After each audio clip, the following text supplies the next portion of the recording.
ونعوذ بالله من شرور أنفسنا ومن سيئات أعمالنا من يهده الله فلا مضل له ومن يضلل فلا هادي له واشهد ان لا اله الا الله واشهد ان محمدا عبده ورسوله ارسله بالهدى ودين الحق ليظهره على الدين كله ولو كره المشركون. اللهم صل على محمد وعلى آل محمد كما صليت على إبراهيم وعلى آل إبراهيم. اللهم بارك على محمد وعلى آل محمد كما باركت على إبراهيم وعلى آل إبراهيم إنك حميد مجيد. أما بعد فإن خير الكلام كلام الله وخير الحديث كتاب الله وخير الهدي هدي محمد صلى الله عليه وسلم وشر الأمور محدثاتها وكل محدثة بدعة وكل بدعة ضلالة وكل ضلالة في النار. أعوذ بالله من الشيطان الرجيم. بسم الله الرحمن الرحيم. يا أيها الذين آمنوا اتقوا الله حق تقاته ولا تموتن إلا وأنتم مسلمون. يا أيها الناس اتقوا ربكم الذي خلقكم من نفس واحدة وخلق منها زوجها وبث منهما رجالا كثيرا ونساء واتقوا الله الذي تساءلون به والأرحام إن الله كان عليكم رقيبا. يا أيها الذين آمنوا اتقوا الله وقولوا قولا سديدا يصلح لكم أعمالكم ويغفر لكم ذنوبكم ومن يطع الله ورسوله فقد فاز فوزا عظيما. اتقوا الله عباد الله. ഏറെ സ്നേഹം നിറഞ്ഞ സത്യവിശ്വാസികളെ, സഹോദരി സഹോദരന്മാരെ, പ്രപഞ്ചനാഥനായ റബ്ബ് സുബ്ഹാനഹു വ തആലയുടെ കൽപ്പനകളും ആജ്ഞാനിർദ്ദേശങ്ങളും ജീവിതത്തിന്റെ മുഴുവൻ സന്ദർഭങ്ങളിലും പരമാവധി പാലിച്ചുകൊണ്ട് ജീവിക്കണേ എന്ന് സ്വന്തത്തെ മറക്കാതെ എല്ലാവരെയും ഓർമ്മപ്പെടുത്തുകയാണ്, വസിയത്ത് ചെയ്യുകയാണ്. അല്ലാഹുവിന്റെ പ്രീതി ഉദ്ദേശിച്ചുകൊണ്ടും പ്രതിഫലം ആഗ്രഹിച്ചുകൊണ്ടും ജീവിതത്തിൽ നാം അനുഷ്ഠിക്കുന്ന മുഴുവൻ സൽക്കർമ്മങ്ങളും അല്ലാഹു നമ്മിൽ നിന്ന് സ്വീകരിക്കുമാറാകട്ടെ. മരണസമയത്ത് കലിമത്തു തൗഹീദ് ലാ ഇലാഹ ഇല്ലല്ലാഹ് ഉച്ചരിച്ച് മരണപ്പെടാനുള്ള തൗഫീഖ് അല്ലാഹു നമുക്ക് ഏവർക്കും പ്രദാനം ചെയ്യുമാറാകട്ടെ. ഹജ്ജിന്റെ പ്രാധാന്യത്തെക്കുറിച്ചും ഹജ്ജ് എന്ന കർമ്മത്തിലൂടെ അല്ലാഹു നമുക്ക് നൽകുന്ന പ്രതിഫലത്തെക്കുറിച്ചുമാണ് കഴിഞ്ഞ ഖുതുബയിലൂടെ നമ്മൾ മനസ്സിലാക്കിയത്. ഇനി ആ ഹജ്ജുമായി ബന്ധപ്പെട്ട് യൗമുൻ നഹറിനോടനുബന്ധിച്ച്, ബലിപെരുന്നാളിനോടനുബന്ധിച്ച് നമ്മൾ ചെയ്യേണ്ട ഒരു ഇബാദത്തിനെ കുറിച്ചാണ് ഇൻഷാ അല്ലാഹ് ഇന്നത്തെ ഖുതുബയിലൂടെ സൂചിപ്പിക്കാൻ ആഗ്രഹിക്കുന്നത്. ഇസ്ലാം വളരെ പ്രാധാന്യത്തോടുകൂടി പഠിപ്പിച്ച, റസൂൽ സല്ലല്ലാഹു അലൈഹി വസല്ലമ ഒരുപാട് മഹത്വം കൽപ്പിച്ച ഒരു ഇബാദത്താണ് ഉദ്ഹിയ്യത്ത്, ബലികർമ്മം എന്നുള്ളത്. ആ ബലികർമ്മത്തിന്റെ പ്രാധാന്യം, ആ ഉദ്ഹിയ്യത്തിന്റെ പ്രത്യേകതയും പ്രാധാന്യവും മനസ്സിലാക്കാത്ത ആളുകളാണ് ഭൂരിഭാഗം ആളുകളും. ആ ഒരു ഇബാദത്തിനെ കുറിച്ച് സൂറത്തുൽ ഹജ്ജിലൂടെ അല്ലാഹു പറയുന്നുണ്ട്, ബലികർമ്മത്തെ കുറിച്ച് പറയുന്നുണ്ട്. വലികുല്ലി ഉമ്മത്തിൻ ജഅൽനാ മൻസക, ഓരോ ഉമ്മത്തിനും സമുദായത്തിനും അല്ലാഹു ബലികർമ്മം എന്ന് പറയുന്ന ഇബാദത്ത് നൽകിയിട്ടുണ്ട്. എന്തിനു വേണ്ടിയാണ്? ലിയദ്കുറു സ്മല്ലാഹി അലാ മാ റസഖഹും മിൻ ബഹീമത്തിൽ അൻആം, അല്ലാഹു അവർക്ക് ഉപജീവനമായി നൽകിയിട്ടുള്ള കന്നുകാലി മൃഗങ്ങളെ അവന്റെ നാമം ഉച്ചരിച്ചുകൊണ്ട് അറുക്കുന്നതിന് വേണ്ടി അല്ലാഹു ഓരോ സമുദായങ്ങൾക്കും മൻസക്, ഈ ബലികർമ്മത്തെ ഒരു ഇബാദത്താക്കി നൽകിയിട്ടുണ്ട്. സൂറത്തുൽ അൻആമിലൂടെ അല്ലാഹു പറയുന്നുണ്ട്,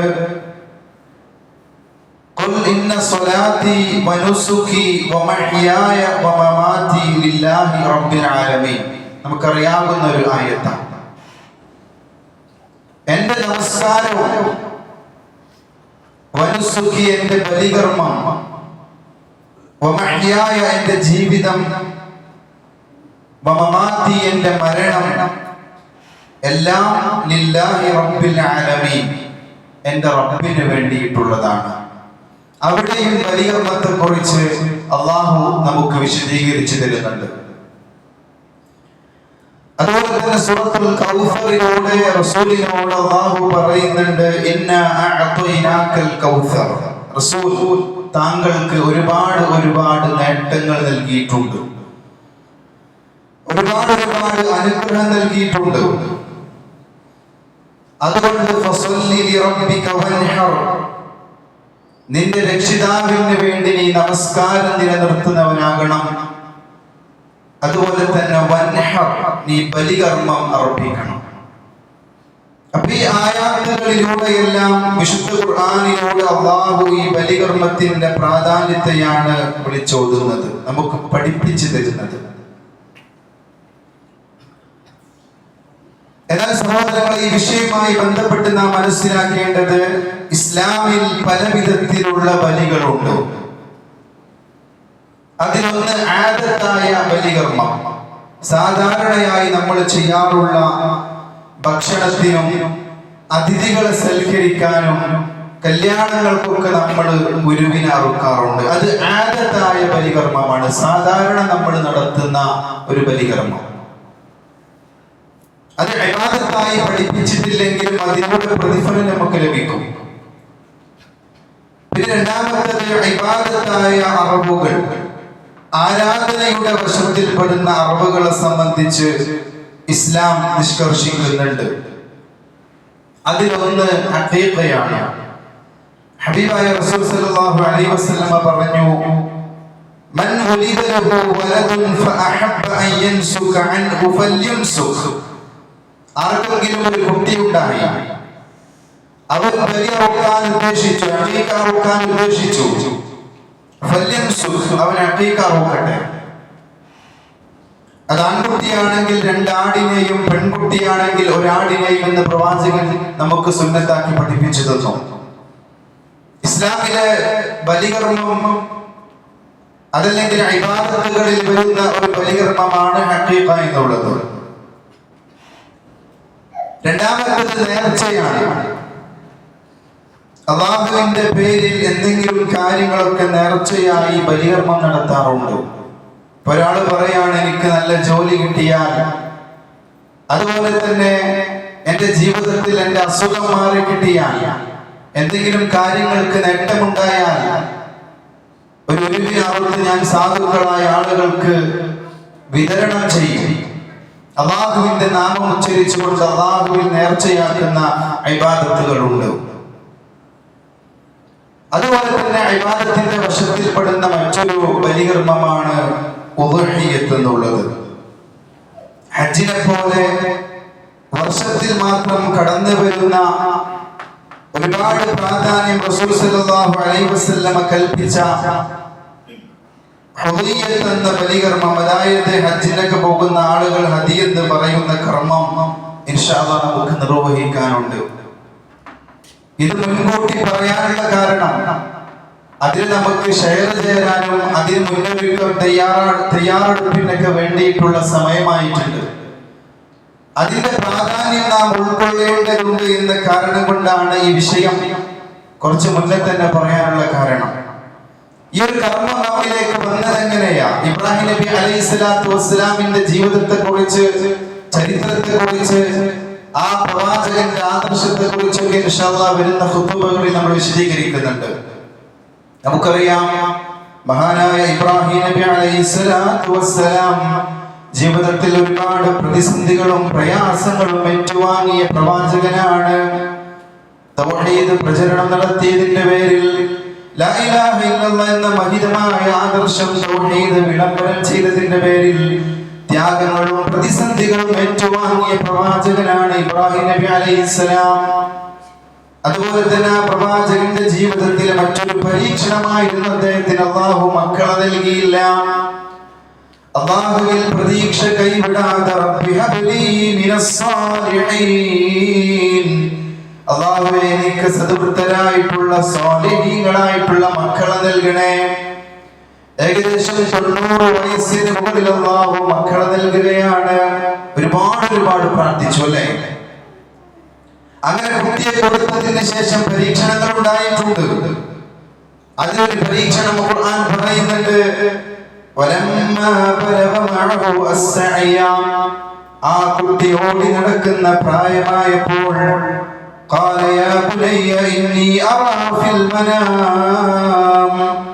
പൊന്നുമകനോട് പറയാണ്, മകനെ ഞാൻ ഉറക്കത്തിൽ നിന്നെ അറുക്കുന്നത് സ്വപ്നം കണ്ടിട്ടുണ്ട്. നിന്റെ അഭിപ്രായം എന്താണ്? ആ പൊന്നുമകൻ ഉപ്പയോട് പറയുന്നുണ്ട്,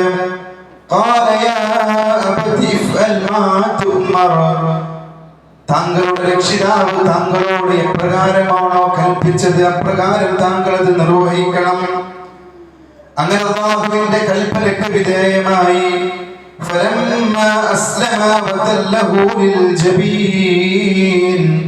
അറുക്കാൻ വേണ്ടി ചരിച്ചു കിടത്തിയ സന്ദർഭം ഇബ്രാഹിം നബി അലൈഹിസ്സലാമിന്റെ ആ ഒരു പരീക്ഷണത്തിന്റെ മേൽ അദ്ദേഹത്തിന്റെ അല്ലാഹു പരീക്ഷണം നൽകിയപ്പോൾ അദ്ദേഹം യാതൊരു മടിയും കൂടാതെ ആ പരീക്ഷണം ഏറ്റുവാങ്ങുകയാണ്.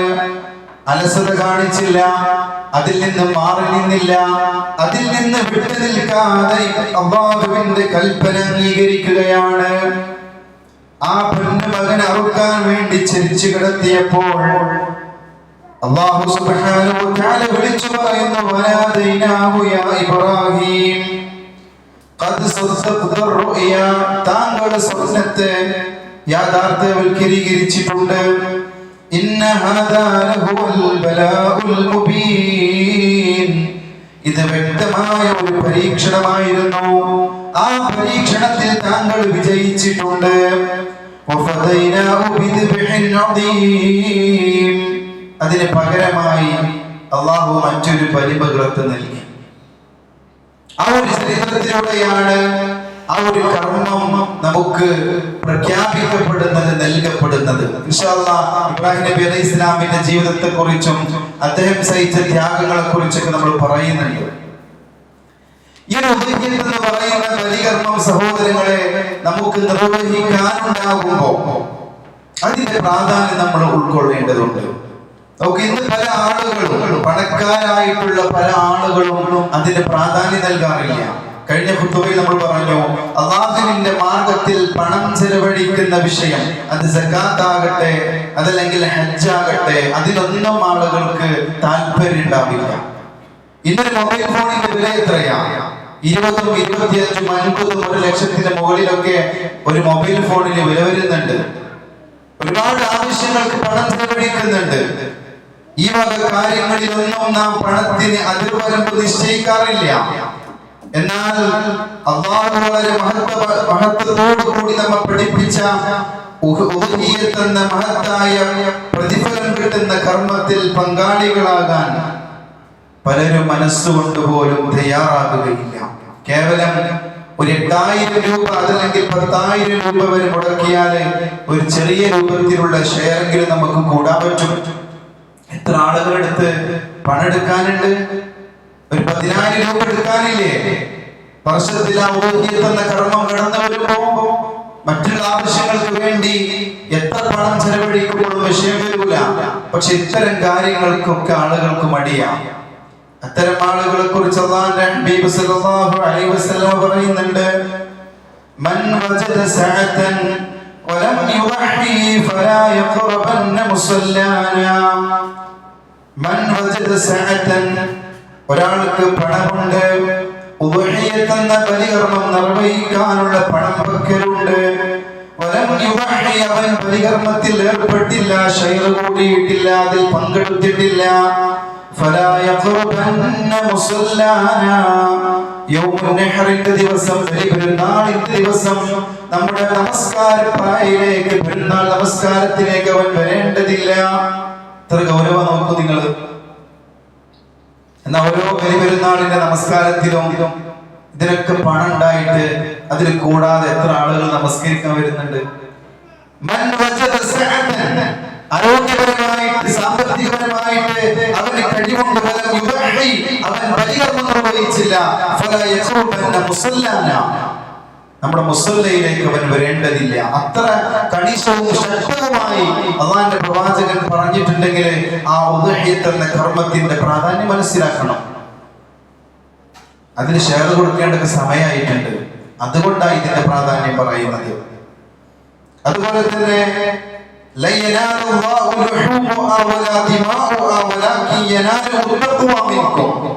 നിങ്ങൾ അറുക്കുന്ന ബലിയുടെ ആ ഒരു രക്തമോ അതിന്റെ മാംസമോ നിങ്ങളുടെ റബ്ബിന് വേണ്ട. പക്ഷെ നിന്റെ റബ്ബിന് എന്ത് വേണമെന്നറിയോ? യനാലു തഖ്വ മിൻകും, നിങ്ങളിൽ നിന്നുള്ള തഖ്വ, സൂക്ഷ്മതയാണ് നിങ്ങളുടെ റബ്ബ് ആവശ്യപ്പെടുന്നത്. ആ കർമ്മത്തിന്റെ പ്രത്യേകതയെ കുറിച്ച് അല്ലാഹുവിന്റെ ഹബീബ് വീണ്ടും ഓർമ്മപ്പെടുത്തുകയാണ്. മാ അമില ഇബ്നു ആദം മിൻ അമലി യൗമുൻ നഹർ അഹബ്ബ ഇല അല്ലാഹി മിൻ ഇഹ്റാഖി الدم وأنه ليؤتى يوم القيامة بقرونها وأشعارها وأضلافها وإن الدم ليعقأ من الله بمكان قبل أن يقع على الأرض. നിങ്ങൾ ഒരു വലിയ ബിസ്മി ചൊല്ലി അല്ലാഹുവിന് വേണ്ടി അറുത്താൽ യൗമുൻ നഹറിന്റെ ദിവസം, അതല്ലെങ്കിൽ അതിനു ശേഷമുള്ള അയ്യാമുൽ തശ്രീഖിന്റെ ദിവസം നിങ്ങൾ ബലികർമ്മം നടത്തിയാൽ ആ ഒരുവിന്റെ രക്തം ഭൂമിയിലേക്ക് വീഴും മുമ്പ് നിങ്ങളുടെ ആ ഒരു കർമ്മത്തെ അല്ലാഹു അത്യുന്നതമായ സ്ഥാനത്ത് രേഖപ്പെടുത്തുന്നതാണ്. ആ മഹത്വം നോക്കി നിങ്ങൾ. നമ്മള് നിയത്ത് വെച്ചു, ഒരു ദിനമായി ഷെയർ കൂടി യൗമുൻ നഹർ ബലിപെരുന്നാളിന്റെ ദിവസം, അതിനുശേഷമുള്ള അയ്യാമുൽ തശ്രീഖിന്റെ ദിവസം 11-നും 12-നും 13-നും ഈ ദിവസങ്ങളിൽ ആ ബലികർമ്മത്തിൽ ഏർപ്പെട്ടാൽ ആ ഒരുവിന്റെ രക്തം ഭൂമിയിലേക്ക് വീഴും മുമ്പ് ആ കർമ്മത്തെ അല്ലാഹു അത്യുന്നതമായ സ്ഥാനത്ത് രേഖപ്പെടുത്തും. അത്രയും പ്രാധാന്യത്തോടു കൂടി പ്രതിഫലത്തോടു കൂടി പഠിപ്പിക്കപ്പെട്ട ഒരു കർമ്മമാണ് സഹോദരങ്ങളെ ഉദ്ഹിയ്യത്ത് എന്നുള്ളത്. ഇനി അതുമായി ബന്ധപ്പെട്ട് നാം മനസ്സിലാക്കേണ്ടത്, ഒരു ഷെയറിൽ 7 ആളുകൾക്ക് വരെ പങ്കെടുക്കാം. ജാബിർ റളിയല്ലാഹു അൻഹു റിപ്പോർട്ട് ചെയ്യുന്ന ഹദീസിൽ കാണാം, നഹർനാ മഅ റസൂലില്ലാഹി സ്വല്ലല്ലാഹു അലൈഹി വസല്ലം ആമൽ ഹുദൈബിയ അൽബദനതു സബ്അ വൽ ബഖറതു സബ്അ. ഹുദൈബിയ വർഷം റസൂൽ സ്വല്ലല്ലാഹു അലൈഹി വസല്ലമയുടെ കൂടെ ഞങ്ങൾ ബലികർമ്മം നിർവഹിച്ചു. ഒട്ടകത്തിനും പശുവിനും 7 ആളുകൾ വീതമാണ് അന്ന് ഷെയർ കൂടിയത്, അറുത്തത്.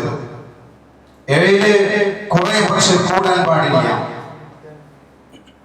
അതുപോലെ തന്നെ വാങ്ങുന്ന വാങ്ങുമ്പോൾ അതിന്റെ വയസ്സ് നോക്കണം. ഒട്ടകമാണെങ്കിൽ 5 വയസ്സ്, മാടാണെങ്കിൽ 2 വയസ്സ്, ആടാണെങ്കിൽ 1 വയസ്സ്. ആടിന് ഷെയർ കൂടാൻ പാടില്ല. അതുപോലെ തന്നെ സഹോദരങ്ങൾ, ആ മൃഗത്തൊക്കെ വാങ്ങേണ്ട സമയം അതിലേക്ക് വരുമ്പോ അതുമായി ബന്ധപ്പെട്ട് റസൂൽ സല്ലല്ലാഹു അലൈഹി വസല്ലം ശ്രദ്ധിക്കാൻ പറഞ്ഞ കാര്യങ്ങളുണ്ട്. ലാ യജ്സിനൽ ഔറാ, 4 മൃഗങ്ങൾ നിങ്ങൾ വാങ്ങരുത്. അൽ മരീദത്തുൽ ബയ്യിനു മർളഹ, വ്യക്തമായ രോഗമുള്ളതിനെ. പല ആളുകളും ഉദഹിയത്താകുന്ന സമയത്ത് പണക്ക് സ്വരൂപിച്ച് ഉരുവിനെ വാങ്ങും. ആ സമയത്ത് ഇക്കാര്യങ്ങളൊക്കെ ശ്രദ്ധിക്കാതെ പോകുന്നവരുണ്ട്. പ്രവാചകൻ പറയുന്നു, അൽ മരീദത്തുൽ ബയ്യിനു മർളഹ, വ്യക്തമായ രോഗമുള്ളതിനെ വാങ്ങരുത്. വൽ അർജാ വൽ ബയ്യിനു വൽഉഹ, കാഴ്ച നഷ്ടപ്പെട്ടതിനെ വാങ്ങരുത്. അൽ കസീറത്തുൽ ലാ തുൻഫി, പ്രായമുള്ള ശേഷിയില്ലാത്തതിനെ വാങ്ങരുത്. അതുപോലെ തന്നെ ഖർനിൻ നഖ്സുൻ വസിന്നുൻ നഖ്സുൻ, പല്ലിനും കൊമ്പിനൊക്കെ ന്യൂനതയുള്ള ഒരുവിനെയും നിങ്ങൾ വാങ്ങരുത്. മറ്റൊരു ഹദീസിൽ കാണാം, അലി ഇബ്നു അബീ ത്വാലിബ് റളിയല്ലാഹു അൻഹു പറയാം, അമർനാ റസൂലുള്ളാഹി സ്വല്ലല്ലാഹു അലൈഹി വസല്ലം, അല്ലാഹുവിന്റെ റസൂൽ നമ്മളോട് കൽപ്പിച്ചിട്ടുണ്ട്, അന്നസ്തശ്രിഫ, പരിശോധിക്കാൻ. എന്ത്? അൽ ഐന വൽ ഉദ്ൻ, ആ ഒരുവിന്റെ കണ്ണും ചെവിയും. വഅല്ലാ നുമഹി ബിമുഖാബലത്തിൻ വലാ മുദാബറത്തിൻ, മുന്നോട്ടോ പിന്നോട്ടോ ചെരിവുള്ളതിനെ ബലി അറുക്കരുത്. വലാ ഖത്റാഇൻ, ചെവി കീറിയതിനെ ബലി അറുക്കരുത്. വലാ ഖർഖാ, വാൽ മുറിഞ്ഞതിനെ. അങ്ങനെയുള്ള കാര്യങ്ങളൊക്കെ അത് വാങ്ങുന്ന സമയത്ത് നമ്മൾ ശ്രദ്ധിക്കണം. പിന്നെ മറ്റൊരു സുന്നത്തായി കൊണ്ട് പഠിപ്പിക്കപ്പെട്ടിട്ടുണ്ട്, കുന്നാ നുസമ്മിനുൽ അദ്ഹിയതു ബിൽ മദീന, ഞങ്ങൾ മദീനയിലെ ഉരുവിനൊക്കെ നേരത്തെ വാങ്ങി അതിനെ തടിപ്പിക്കാറുണ്ടായിരുന്നു. ഭക്ഷണം കൊടുത്ത്, വെള്ളം കൊടുത്ത്, ആഹാരം കൊടുത്ത് അതിനെ തടുപ്പിക്കാറുണ്ടായിരുന്നു. എന്തിനാണെന്നറിയോ? അങ്ങനെ നമ്മൾ നോക്കി വളർത്തിയ ഒരു ഉരുവിനെ യൗമുൻ നഹറിന്റെ ദിവസം നമ്മൾ ബലിയറുക്കുമ്പോ നമ്മൾ അത്രയും ദിവസം നോക്കി വളർത്തിയ ആ ഒരു സങ്കടം നമ്മുടെ മനസ്സിലുണ്ടാകും, ആ ഒരു തത്വമുണ്ടാകും. അതല്ലാതെ നമ്മൾ ഷെയറിന് പേര് കൊടുത്ത്, പണം കൊടുത്ത് പല ആളുകളും ആ ഭാഗത്തേക്ക് നോക്കാറില്ല. നമ്മൾ വാങ്ങിയ ഉരുവ് അല്ലാഹുവിന്റെ റസൂൽ സല്ലല്ലാഹു അലൈഹി വസല്ലം വാങ്ങരുത് എന്ന് പറഞ്ഞ വിഭാഗത്തിൽപ്പെട്ടതാണോ? അതിനെ നമ്മൾ നോക്കി വളർത്തുന്നുണ്ടോ? ഈ കാര്യങ്ങളൊന്നും ശ്രദ്ധിക്കാറില്ല. നമ്മൾ നുസമ്മിനു ബിൽ അദ്ഹിയ എന്ന് പറയുമ്പോൾ അതിനെ നമ്മൾ നോക്കി വളർത്തണം. ആ ദിവസം നമ്മൾ നമ്മുടെ കൈ കൊണ്ട് ആ ഉരുവിനെ അറുക്കുമ്പോൾ നമ്മുടെ മനസ്സിൽ ഒരു തഖ്വ കടന്നു വരാനുണ്ട്. അതാണ് നേരത്തെ പറഞ്ഞത്, ലൻ യനാലുല്ലാഹു ലുഹൂമുഹ വലാ ദിമാഉഹ വലാകിൻ യനാലുഹു തഖ്വ മിൻകും. അതിന്റെ ആ ഉരുവിന്റെ രക്തമോ മാംസമോ നിങ്ങളുടെ റബ്ബിന് ആവശ്യമില്ല. നിങ്ങളുടെ മനസ്സിൽ നിന്ന് വരുന്ന ആ തഖ്വയാണ്, ആ സൂക്ഷ്മതയാണ് അല്ലാഹുവിന് ആവശ്യം. ആ തഖ്വ നിങ്ങളിലുണ്ടെങ്കിൽ അൽ ജന്നത്തു വഇദ്ദത്തു ലിൽ മുത്തഖീൻ, അവർക്ക് വേണ്ടി ഒരുക്കപ്പെട്ടതാണ് സ്വർഗ്ഗം എന്നുള്ളത്. ആ തഖ്വയാണ് നമ്മൾ അതിലൂടെ കൈവരിക്കേണ്ടത്. അതുപോലെ തന്നെ സഹോദരങ്ങളെ, വിശുദ്ധ ഖുർആനിലൂടെ അല്ലാഹു സുബ്ഹാനഹു വ തആല പറയുന്നുണ്ട്, വൽ ബുദ്ന ജഅൽനാ ലക്കും മിൻ ശആഇരില്ലാഹി ലക്കും ഫീഹാ ഖൈർ. ബലിയൊട്ടകങ്ങളെ, ബലിമൃഗങ്ങളെ അല്ലാഹുവിന്റെ ചിഹ്നങ്ങളിൽ പെട്ടതാക്കിയിരിക്കുന്നു. അത് അല്ലാഹുവിന്റെ ശിആറുകളിൽ പെട്ടതാണ്. നമ്മൾ ബലിയറുക്കുന്ന മൃഗങ്ങൾ എന്ന് പറയുന്നത്. അതുകൊണ്ട് ഫദ്കുറുസ്മല്ലാഹി അലൈഹാ സവാഫ്, അതിന് നിങ്ങൾ അറുക്കുമ്പോൾ അല്ലാഹുവിന്റെ നാമം നിങ്ങൾ ഉച്ചരിക്കണേ. ഫഇദാ വജബതു ജുനൂബുഹാ, അതിന് നിങ്ങൾ അറുത്തു കഴിഞ്ഞാൽ ഫകുലൂ മിൻഹാ, അതിൽ നിന്ന് നിങ്ങൾ ഭക്ഷിക്കണം. മാത്രമല്ല വഅത്ഇമുൽ ഖാനിഅ വൽ മുഅ്തറ, പാവപ്പെട്ടവരെയും അഗതികളെയും നിങ്ങൾ ഭക്ഷിക്കണം. കദാലിക സഖർനാ ലക്കും ലഅല്ലക്കും തശ്കുറൂൻ, നിങ്ങൾ നന്ദി കാണിക്കുവാൻ വേണ്ടി അല്ലാഹു സുബ്ഹാനഹു വ തആല അവയെ നിങ്ങൾക്ക് അപ്രകാരം കീഴ്പ്പെടുത്തി തന്നിരിക്കുന്നു. അപ്പൊ നമ്മൾ അറുക്കുന്ന ഒരു ബലിമൃഗം എന്ന് പറയുന്നത് അല്ലാഹുവിന്റെ ശിആറിൽപ്പെട്ടതാണ്. വളരെ മഹത്വപരമായി നമ്മളോട് ചെയ്യാൻ കൽപ്പിക്കപ്പെട്ട ഒരു ഇബാദത്താണ് ഉദ്ഹിയ്യത്ത് എന്നുള്ളത്. ഒരു ഹദീസിൽ കാണാൻ, കുലൂ, നിങ്ങൾ അതിൽ നിന്ന് ഭക്ഷിക്കണം, വഅത്ഇമു, മറ്റുള്ളവരെ ഭക്ഷിപ്പിക്കണം, വതഖിറു, നിങ്ങൾ സൂക്ഷിക്കണം. അതെടുത്ത് വെക്കുന്നതിന് കുഴപ്പമില്ല, അതെടുത്ത് വെക്കുന്നതിന് കുഴപ്പമില്ല മാംസം. അപ്പൊ സഹോദരങ്ങൾ, ഇതിന്റെ പ്രാധാന്യം നമ്മൾ മനസ്സിലാക്കുക. നമ്മള് മറ്റുള്ള ആവശ്യങ്ങൾക്ക് വേണ്ടിയിട്ടൊക്കെ നമ്മൾ പണം ചെലവഴിക്കാറുണ്ട്. നേരത്തെ പറഞ്ഞ മൊബൈൽ ഫോൺ വാങ്ങുന്നതിന് നമ്മൾ പണത്തിന് അതിർവരമ്പ് നിശ്ചയിക്കാറില്ല. വീട് മോഡിഫൈ ചെയ്യുന്നതിന്, വാഹനം വാങ്ങുന്നതിന്, നമ്മുടെ ആവശ്യങ്ങൾക്ക്, ഭൗതികപരമായിട്ടുള്ള ആവശ്യങ്ങൾക്കൊക്കെ നമ്മൾ പണം ചെലവഴിക്കാറുണ്ട്. പല ആളുകൾ വിചാരിക്കും അത് എന്റെ ബാധ്യതയല്ല. നമ്മുടെ നാട്ടിൽ മഹല്ലിൽ കുറച്ച് പണക്കാരുണ്ട്, അവർ നിർവഹിക്കേണ്ട ഒന്നാ. ചില മഹല്ലിൽ 8, 9 ഒക്കെ ഒരു ഇറക്കാറുള്ളൂ സാധാരണ. ചില മഹല്ലിൽ 50, 100 ഒക്കെ ഇറക്കുന്ന മഹല്ലുകളുണ്ട്. ഈ 9 അതല്ലെങ്കിൽ 5, 6 ഒക്കെ ഇറക്കുന്ന മഹല്ലുകളിൽ എത്ര ആളുകൾക്ക് പണം എടുക്കാനുണ്ട്? അവർ വിചാരിക്കുന്നത് പണക്കാരൻ മാത്രം ചെയ്യേണ്ട ഒരു ബാധ്യതയാണ്, ഇബാദത്താണ്. അല്ല, 7ൽ 1 ഷെയർ കൂടാനുള്ള പണം നമ്മുടെ കയ്യിലുണ്ടെങ്കിൽ അത് ചില സ്ഥലങ്ങളിലൊക്കെ അതല്ലെങ്കിൽ ഒരു വീട്ടിന്റെ വില അനുസരിച്ച് 6, 7, 8, 9,000, 10,000 നമുക്ക് ഷെയർ കിട്ടും. ആ ഒരു ഷെയർ നമ്മൾ കൂടിയിട്ടില്ല എങ്കിൽ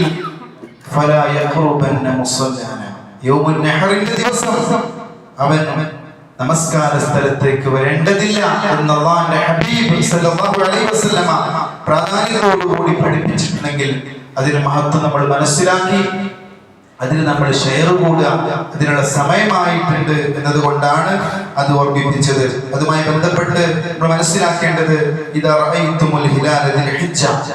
ദുൽഹിജ്ജയുടെ പിറകെ നമ്മൾ കണ്ടാൽ ആരെങ്കിലും ബലിയറുക്കാൻ ഉദ്ദേശിച്ചാൽ പിന്നെ മുടി നഖമൊന്ന് വെട്ടാൻ പാടില്ല, അതിന് മുന്നത് ചെയ്തിരിക്കണം. അതൊരു സുന്നത്തായിക്കൊണ്ട് റസൂൽ സല്ലല്ലാഹു അലൈഹി വസല്ലമ നമ്മളെ പഠിപ്പിച്ചൊരു കാര്യമാണ്. അതുകൊണ്ട് 7ൽ 1 ഷെയർ ആണെങ്കിലും നമ്മൾ ഇൻഷാ അല്ലാഹ് കഴിയുന്ന ആളുകളൊക്കെ കൂടുക, അതിന്റെ പ്രതിഫലം നമ്മൾ വാങ്ങാൻ ശ്രമിക്കുക. അല്ലാഹു സുബ്ഹാനഹു വ തആല അനുഗ്രഹിക്കുമാറാകട്ടെ. മുന്നേ നമ്മൾ പറഞ്ഞൊരു വിഷയമാണ്, പക്ഷെ ഇടയ്ക്കിടയ്ക്ക് ഇങ്ങനെ ഓർമ്മിപ്പിക്കണം. അത് പള്ളിയിലേക്ക് നേരത്തെ എത്തുന്ന കാര്യം. ഇപ്പൊ നമ്മള് ഭൗതികപരമായിട്ടുള്ള ആവശ്യങ്ങൾക്ക് വേണ്ടിയിട്ടാണെങ്കിൽ ഏതാണോ സമയം പറഞ്ഞത് ആ സമയത്ത് കൃത്യമായി നമ്മൾ അവിടെ എത്തിയിരിക്കും.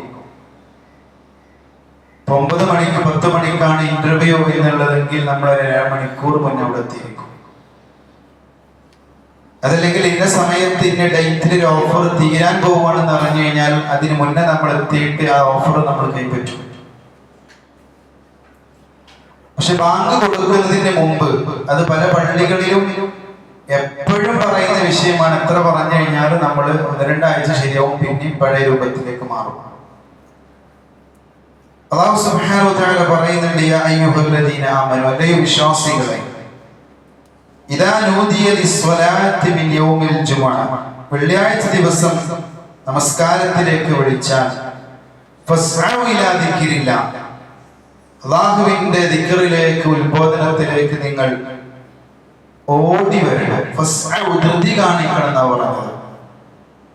വദറുൽ ബൈഅ, നിങ്ങളുടെ കച്ചവടം അതുപോലെ തന്നെ ജോലി, അതെല്ലാം നിങ്ങൾ ആ സമയത്ത് ഉപേക്ഷിക്കണം. ദാലികും ഖൈറുൻ ലക്കും ഇൻ കുൻതും തഅലമൂൻ, അതാണ് നിങ്ങൾക്ക് ഏറ്റവും ഖൈർ എന്ന് പറയുന്നത്. ഇപ്പൊ നമ്മൾ വിചാരിക്കുന്നത് ബാങ്ക് കൊടുത്തിട്ട് വന്നാൽ, ബാങ്ക് കൊടുത്തതിന് ശേഷം നമ്മൾ വന്നു കഴിഞ്ഞാല് പിന്നെ നമ്മൾ വന്നതിന് എന്താ അർത്ഥമുള്ളത്? റസൂൽ സല്ലല്ലാഹു അലൈഹി വസല്ലം പറയുന്നുണ്ട്, വഇദാ കാന യൗമുൽ ജുമുഅ, വെള്ളിയാഴ്ച ദിവസം വഖഫത്തിൽ മലായികത്തു അലാ ബാബിൽ മസ്ജിദ്, പള്ളിയുടെ അകത്തേക്ക് കയറുന്ന ഓരോ കവാടങ്ങളിലും മലായികത്തുകൾ നിൽക്കുന്നുണ്ട് വെള്ളിയാഴ്ച ദിവസം. യക്തുബൂനൽ അവ്വൽ ഫൽ അവ്വൽ, ആദ്യമായി വരുന്ന ആളുകളൊക്കെ അവരിങ്ങനെ ലിസ്റ്റിലോട്ട് എഴുതിക്കൊണ്ടിരിക്കും. നമുക്കറിയാവുന്ന ഒരു വിഷയമാണ് ആ പ്രതിഫലത്തെ കുറിച്ച് പറയുന്നത്. കമസലില്ലദീ യഹ്ദി ബദനതൻ, ആദ്യം വരുന്ന ആളുകൾ കൊട്ടകത്തിന്റെ പ്രതിഫലം. സുമ്മ കല്ലദീ യഹ്ദി ബഖറതൻ, പിന്നെ വരുന്ന ആളുകൾക്ക് പശുവിന്റെ പ്രതിഫലം. പിന്നെ കബ്ഷൻ, ആട്. സുമ്മ ദജാജതൻ, കോഴി. സുമ്മ ബൈദൻ, കോഴിമുട്ട. അങ്ങനെ ഒരു കാറ്റഗറി ഇങ്ങനെ റസൂൽ സല്ലല്ലാഹു അലൈഹി വസല്ലം പറയാം. അതിന്റെ ഉദ്ദേശം ആദ്യമായി വരുന്ന ആളുകൾക്കാണ് പ്രതിഫലം കൂടുതലുള്ളത്. അതിനുശേഷം വരുന്ന ആളുകൾക്കൊക്കെ ഇങ്ങനെ പ്രതിഫലം കുറഞ്ഞുകൊണ്ടിരിക്കും. നേരത്തെ നമ്മൾ പറഞ്ഞിരുന്ന ആദ്യത്തെ സുഫിനാണ് കൂടുതൽ പ്രതിഫലം. രണ്ടാമത്തെ സഫിൽ ഒന്നുകൂടി കുറയും, അവസാനത്തെ സഫിൽ പറ്റ കുറയും. പ്രതിഫലം ഇല്ലാന്നല്ല, നമ്മൾ ആദ്യം എത്താൻ വേണ്ടി ശ്രമിക്കണം. ഇനി ബാങ്ക് കൊടുക്കുന്നതിന് മുമ്പ് നമ്മൾ എത്താൻ പറയാനുള്ള കാരണം എന്താ വെച്ചാൽ സഹോദരങ്ങളെ, ഇമാമ് മിമ്പറിലേക്ക് കയറി ഖുത്ബ തുടങ്ങിയാൽ അവരെ ഏടുകൾ അങ്ങ് ക്ലോസ് ചെയ്യും, ഏടുകൾ അടച്ചു പൂട്ടും, ആ ലിസ്റ്റ് അവർ ക്ലോസ് ചെയ്യും. അതിനുശേഷം അവർ ആ ദിക്ർ ഇങ്ങനെ കേട്ടുകൊണ്ടിരിക്കും, ഉത്ബോധനം കേട്ടുകൊണ്ടിരിക്കും. അതിനുശേഷം വരുന്ന ആളുകൾ അന്നത്തെ ലിസ്റ്റിൽ ഉണ്ടാവില്ല. ഇപ്പൊ ബാങ്ക് ഇപ്പൊ നേരത്തെ, പക്ഷെ നമ്മുടെ പള്ളികളിൽ 12:30 തന്നെയാണ് ജുമുഅ തുടങ്ങുന്നത്. ഇൻഷാല്ലാ ബാങ്ക് കൊടുക്കുന്നതിന് മുമ്പായിട്ടെങ്കിലും നമ്മൾ ഇൻഷാല്ലാ പള്ളിയിലെത്താൻ ശ്രമിക്കുക. ഒരു 2-3 മാസം മുന്നേ സൂചിപ്പിച്ച വിഷയമായിരുന്നു അത്. അപ്പൊ വീണ്ടും വൈകുന്നത് കണ്ടപ്പോൾ ജസ്റ്റ് ഓർമ്മപ്പെടുത്തിയത് മാത്രം. അള്ളാഹു അനുഗ്രഹിക്കുമാറാകട്ടെ. അള്ളാഹു സുബ്ഹാനഹു വ തആല നമ്മൾ വഹിക്കുന്ന കർമ്മങ്ങളെല്ലാം നമ്മിൽ നിന്ന് കബൂൽ ചെയ്യുമാറാകട്ടെ. നമ്മിൽ നിന്ന് വന്നുപോയ ചെറുതു വലുതുമായ രഹസ്യവും പരസ്യവുമായ തെറ്റുകുറ്റങ്ങൾ അള്ളാഹു നമുക്ക് വിട്ടുപുറത്ത് മാപ്പാക്കി തരുമാറാകട്ടെ. ഖബർശിക്ഷയിൽ നിന്നും നരകശിക്ഷയിൽ നിന്നും അള്ളാഹു നമ്മെ കാത്തുരക്ഷിക്കുമാറാകട്ടെ. തഖ്വയിൽ അധിഷ്ഠിതമായ ജീവിതം നയിക്കാനുള്ള ഭാഗ്യം അള്ളാഹു നമുക്ക് നൽകട്ടെ. രോഗം കൊണ്ട് കഷ്ടപ്പെടുന്നവരുടെ അള്ളാഹു അവർക്ക് അവരുടെ രോഗത്തിന് പരിപൂർണ ശമനം നൽകുമാറാകട്ടെ. കടം കൊണ്ട് ബുദ്ധിമുട്ടുന്നവർക്ക് അള്ളാഹു അവരുടെ കടം ദൂരീകരിച്ചു കൊടുക്കുമാറാകട്ടെ. നമ്മിൽ നിന്ന് മരണപ്പെട്ടു പോയവരുടെ അള്ളാഹു അവർക്ക് റഹ്മത്തും മഗ്ഫിറത്തും പ്രദാനം ചെയ്യുമാറാകട്ടെ. اللهم اغفر للمؤمنين والمؤمنات والمسلمين والمسلمات والأحياء منهم والأموات إنك مجيب الدعوات ويا قاضي الحاجات. اللهم أعز الإسلام والمسلمين وأذل الشرك والمشركين. اللهم يا مقلب القلوب ثبت قلوبنا على دينك. اللهم ادخلنا الجنة. اللهم أجرنا وأجر والدينا من النار. ربنا اصرف عنا عذاب جهنم إن عذابها كان غراما إنها ساءت مستقرا ومقاما. ربنا هب لنا من أزواجنا وذرياتنا قرة أعين وجعلنا للمتقين إماما. ربنا آتنا في الدنيا حسنة وفي الآخرة حسنة وقنا عذاب النار. ربنا تقبل منا إنك أنت السميع العليم وتب علينا إنك أنت التواب الرحيم. وصلى الله على محمد وعلى آل محمد. آمين آمين برحمتك يا أرحم الراحمين.